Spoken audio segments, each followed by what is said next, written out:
মিথ্যে মামলায় জেল খাটা বিজেপি কর্মীদের ভাতা দেওয়া হবে। মিথ্যে মামলায় জেল খাটা বিজেপি কর্মীদের নন্দীগ্রামের সভা থেকে এমনই ঘোষণা করলেন শুভেন্দু অধিকারী। বললেন যে বিজেপি ক্ষমতায় এলে এই দলীয় কর্মীদের 5,000 টাকা সংগ্রামী ভাতা দেওয়া হবে। পাশাপাশি শুভেন্দু এও বলেন যে পুলিশ আধিকারিকরা মিথ্যে রিপোর্ট দিয়েছেন, তাদের নামও নজরে থাকবে। ক্ষমতায় আসবে না তাহলে ভাতাই বা কিসের? পাল্টা কুণাল ঘোষও বলেছেন, বিধিভঙ্গের অভিযোগও করেছেন তিনি। শক্ত আছো তো? একদম স্পিড বেড়ে গেছে একদম। আমরা যেদিন সরকার করব না, তোমাকে পেনশন দেবো। যতজনকে জেল খাটিয়েছে বিজেপি সরকার যেদিন রাজ্যে আসবে, সবকে সংগ্রামী ভাতা দেব। আমরা সংগ্রামী ভাতা দেব, 5,000 টাকা করে ভাতা দেব যাদের ততজনকে জেল খাটিয়েছে। আর যে আইওরা মিথ্যা রিপোর্ট দিয়ে এদের গ্রেপ্তার করেছেন, তাদের নাম লেখা থাকলো। এটা হুঁশিয়ারি নয়, এটা সতর্কবার্তা কসান। মাসির যদি গোপ থাকতো তাহলে মেসমশাই হতো। ক্ষমতায় আসবে না বলে বসলো ভাতা দেব, তো সুতরাং ক্ষমতায় না এলে দিতেও হবে না, মুখে লাগাম নেই। অন্যদিকে এমসিসি চলছে, আদর্শ আচরণবিধি, তার মধ্যে এরকম টাকা দেবো ভাতা দেবো এগুলো বলা যায় নাকি? তো বেআইনি কাজ করছে। ইলেকশন কমিশন দেখুক। শুভেন্দুর এই সংগ্রামী ভাতা, যে লোকটা নিজে বেইমান ভাতা নেবে বলে বিজেপিতে গেছে, তার মুখে আবার সংগ্রামী ভাতা, গরুর গাড়ির হেডলাইট। তাপস রায়ের অভিযোগে বন্ধ হলো কুণালের বস্ত্র বিলি। ঈদ উপলক্ষে কেশবচন্দ্র সেন এলাকায় বস্ত্র বিতরণের আয়োজন করা হয়েছিল। 38 নম্বর ওয়ার্ড ক্লাব সমন্বয় কমিটির তরফে এই অনুষ্ঠান হয়। আর সেই অনুষ্ঠান নিয়ে কমিশনে অভিযোগ জানায় তাপস রায়। অভিযোগ পেয়ে আমহার স্ট্রিট থানাকে জানায় কমিশন। এরপরই সেই অনুষ্ঠান বন্ধ করে দেওয়া হয় বলে অভিযোগ উদ্যোক্তাদের।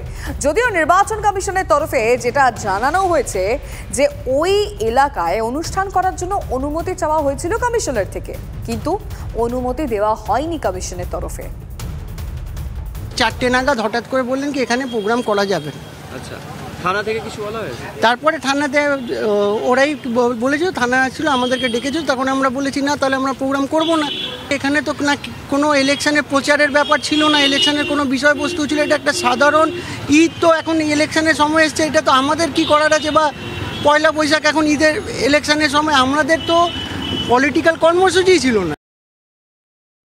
হঠাৎ করে আমাদের ইলেকশন কমিশন থেকে পাঠিয়েছে যে ওই জায়গাতে 137 কি স্ট্রিট, এটা কেশবচন্দ্র সেন স্ট্রিটে একটা প্রোগ্রাম আছে।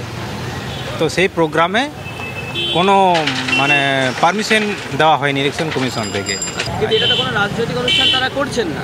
আচ্ছা, হ্যাঁ, সেটাই আমরা দেখলাম যে রাজনীতির কোনো পলিটিক্যাল ব্যানার কিন্তু নেই এখানে।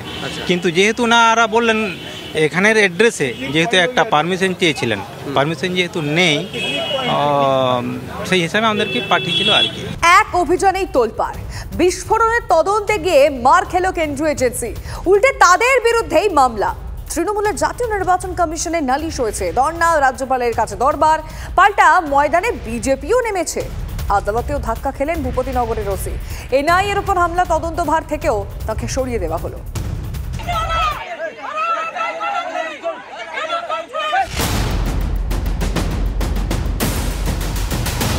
ভূপতিনগরে এনআইএ অভিযান ঘিরে চরমে সংঘাত। দিল্লিতে মন্দিরমার্গ থানায় ধর্নায় তৃণমূলের প্রতিনিধিরা। সোমবার জাতীয় নির্বাচন কমিশনের সামনে থেকে তাদের আটক করা ঘিরে উত্তেজনা ছড়ায়।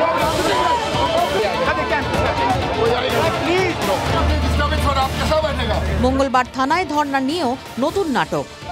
দিল্লি পুলিশের দাবি তৃণমূলের প্রতিনিধি দলকে ছেড়ে দেওয়া হলেও জোর করে তারা থানাতেই বসে থাকেন। জাতীয় তদন্তকারী সংস্থার প্রধানকে অপসারণের দাবিতে অনড় থাকেন ডেরেক দোলারা। মোদি বাবু এবং অমিত শাহ, কেন্দ্রের বিজেপি, এরা ভাবছে যে CBI, ED, NIA, income tax সব তাদের ব্রাঞ্চ অফিস বিজেপির। যেভাবে অপোজিশনের বিরুদ্ধে এই এজেন্সিগুলিকে কাজে লাগানো হচ্ছে, ইলেকশন কমিশনের উচিত এক্ষুনি এই 4টে এজেন্সির প্রমুখকে বদলানো।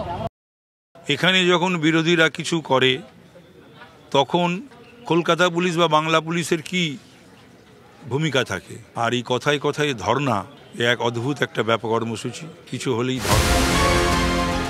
এরই মধ্যে আপের প্রতিনিধি দল তৃণমূলের প্রতিনিধিদের সঙ্গে দেখা করতে থানায় যায়।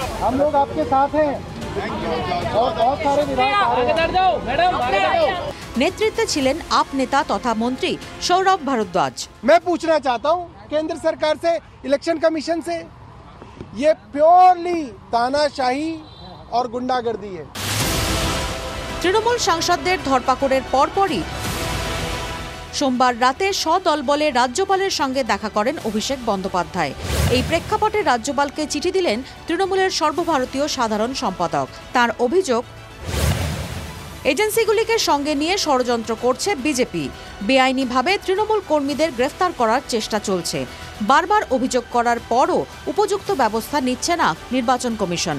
দিল্লিতে তৃণমূল নেতাদের অবৈধভাবে আটক রাখা হয়েছে। দিল্লির ঘটনায় সোশ্যাল মিডিয়ায় পুলিশ ও নির্বাচন কমিশনকে নিশানা করেন অভিষেক। ধর্না থেকে দলীয় প্রতিনিধিদের সরানো নিয়ে পুলিশকে তুলোধনা করেন তৃণমূলের সেনাপতি। অভিষেকের অভিযোগ, দিল্লির স্বৈরতন্ত্রের দলদাস পুলিশ। ওনাদের মর্জি মতো তুলবেন, ওনাদের মর্জি মতো ছাড়বেন, ওনারা কোনো কমপ্লেন করতে দেবেন না, কোনো আন্দোলন করতে দেবেন না।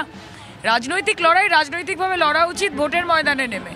এরকমভাবে চমকে ধমকে আমাদের রেসপেক্টেড লিডারশিপ, এমপিদের ডেলিগেশনকে এরকমভাবে দিল্লি পুলিশ প্রথম ইন দ্য ফার্স্ট প্লেস সাহস পায় কি করে?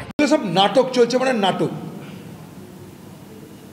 বাংলার মানুষকে ধোঁকা দেওয়া হচ্ছে, আসল অপরাধীদের রক্ষা করা হচ্ছে।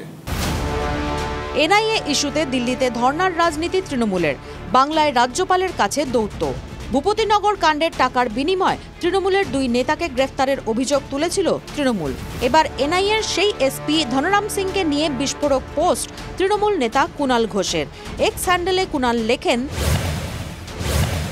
বিজেপি এনআইএ ষড়যন্ত্রের বিরুদ্ধে অভিষেক অবস্থান গ্রহণ করতেই দিল্লিতে এসপি ধনরামকে জরুরি ভিত্তিতে তলব করেছে এনআইএ। এনআইএ সূত্রে একথা জানতে পেরেছি। তিনি ইতিমধ্যেই রওনা দিয়েছেন দিল্লির উদ্দেশ্যে। মামলাগুলির তদারকি করতে আইপিএস রাকেশ রোশনকে কলকাতায় পাঠাচ্ছে এনআইএ। আমরা চাই ধনরামের বিরুদ্ধে সঠিক তদন্ত হোক। এনআইএর ডিজিকেও পদ থেকে সরানোর দাবি জানাচ্ছি, কারণ ধনরামের কার্যকলাপের জন্য তিনিও দায়ী। তৃণমূলের তরফ থেকে তো আমরাই চক্রান্ত আগে ফাঁস করে দিয়েছিলাম। রেড করতে যাওয়ার আগেই তো আমরা প্রকাশ্যে টুইট করে বলেছি এনআইএ ষড়যন্ত্র করছে এবং রেড করতে যাওয়ার পরিকল্পনা নিয়েছে। ষড়যন্ত্র এনআইএ করেছে বিজেপির কথায়, এনআইএ ডাহা মিথ্যা কথা বলছে। ভূপতিনগর কাণ্ডে পাল্টা ময়দানে বিজেপি। নির্বাচন কমিশনের কাছে ওসি গোপাল পাঠককে সরানোর দাবি জানিয়েছে পদ্ম শিবির। নির্দিষ্ট কারণ ছাড়াই দলীয় দফতরে তল্লাশির অভিযোগ বিজেপির। সেই মামলায় কলকাতা হাইকোর্ট জানিয়েছে আপাতত কোনো মামলার তদন্ত করতে পারবেন না ওসি। স্বয়ং রাজ্যের পুলিশ মন্ত্রী, মুখ্যমন্ত্রী তিনি এই হামলা সমর্থন করছেন। তিনি বলছেন মহিলারা স্বতঃস্ফূর্তভাবে গণপ্রতিরোধ গড়ে তুলেছে, আর পরের দিন তার পুলিশকে পাঠিয়ে তিনি মলেস্টেশনের মামলা করছেন। তা কে কাকে গ্রেপ্তার করবে? এনআইএর উপর হামলার 3 দিন পরও অধরা হামলাকারীরা। এরই মধ্যে অভিযোগকারী ও জখম এনআইএ আধিকারিকের বয়ান রেকর্ডের জন্য নোটিশ দিল পুলিশ। মেডিকেল রিপোর্ট আনতে বলা হয়েছে জখম আধিকারিককে। 3 গ্রামবাসীকেও জিজ্ঞাসাবাদের জন্য তলব করা হয়েছে। Bureau report, TV9 Bangla. বিজেপিকে তীব্র আক্রমণ অভিষেকের। বিজেপি মানুষকে ভয় পাচ্ছে, মানুষের উপর ভরসা রাখতে পারছে না। গণতন্ত্রের উৎসবে গণতন্ত্রকে হত্যা করছে বিজেপি। মানুষ যাতে গণতান্ত্রিক অধিকার প্রয়োগ করতে না পারে তাই সব ব্যবস্থা করা হচ্ছে। তোপ অভিষেকের। বিজেপি ভীত সন্ত্রস্ত, বিজেপি ভয় পাচ্ছে, বিজেপি মানুষের উপর আস্থা রাখতে পারছে না। বিজেপি মানুষকে ভয় পাচ্ছে বলেই এই কাজগুলো করছে। গণতন্ত্রের উৎসবে আপনি গণতন্ত্রকে কেন হত্যা করবেন? নির্বাচন কি গণতন্ত্রের সবথেকে বড় উৎসব। সেই উৎসবে আপনি মানুষ যাতে তার গণতান্ত্রিক অধিকার প্রয়োগ না করতে পারে তার জন্য সব ব্যবস্থা করছে। সন্দেশখালী সেতুলিয়ায় পুলিশ ক্যাম্পে হামলার অভিযোগ। ওদের বিষয় মানে ওদের তাহলে কতটা সাহস বলেন? মানে একটা পুলিশের চাকরি করে তাকেও ধরে পিটিয়ে দিচ্ছে, তাহলে ওদের কতটা সাহস?